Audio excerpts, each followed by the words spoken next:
શ્રી ધાણધાર પ્રજાપતિ 45મો વાર્ષિક સ્નેહમિલન સુરત। શ્રી ધાણધાર પ્રજાપતિ 45મો સ્નેહમિલન સમારોહ યોજાયો, જેમાં મુખ્ય મહેમાન તરીકે પ્રમુખ ચમનભાઈ ટાકરવાડા, મંત્રી શ્રી દિનેશભાઈ પ્રજાપતિ, કાણોદર ઇનામના દાતા શ્રી દેવજીભાઈ મોતીભાઈ, ભલગામ સંચાલિત મણિભાઈ પ્રજાપતિ, ઉત્તર ગુજરાત પ્રજાપતિ સમાજના પ્રમુખ કાંતિભાઈ, મનોજભાઈ, સરગમ બિલ્ડર મહેશભાઈ પ્રજાપતિ, બિલ્ડર ડોક્ટર રાજેશભાઈ પ્રજાપતિના સાનિધ્યમાં કાર્યક્રમ યોજાયો હતો। અભ્યાસ કરતા બાળકોને ઇનામ વિતરણનો પણ કાર્યક્રમ યોજાયો। સમાજમાં શિક્ષણ આગળ વધે, દીકરીઓને ભણાવો, પ્રજાપતિ સમાજ આગળ વધે, આગેવાન દ્વારા આહ્વાન કરવામાં આવ્યું। રિપોર્ટર નૈતિક રેશમવાળા, NN ન્યૂઝ, સુરત।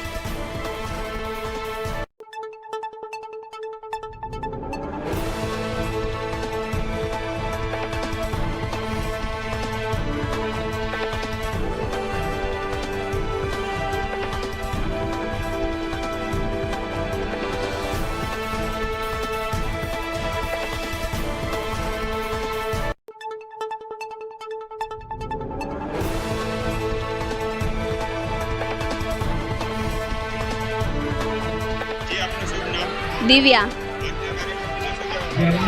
આજનો અમારો કાર્યક્રમ ખૂબ જ સરસ રીતે થયો છે અને મારી એવી આશા છે કે દર વખતે આ રીતે જ અમારો કાર્યક્રમ હંમેશા આગળ વધતો રહે, અમને સપોર્ટ મળતો રહે। બસ બાળકોને સંદેશ એ આપવા માગું છું કે હંમેશા એક્ટિવ રહેવાનું, એમ કે કંઈ પણ જાતનું તમે એક્ટિવ કરો છો, ડાન્સ છે, સ્પીચ છે, ગમે તે રીતે હંમેશા આગળ વધતા રહો।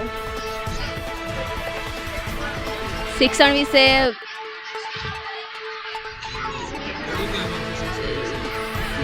શિક્ષણમાં બાળકો વધારે આગળ વધે એવી મારી મનોકામના।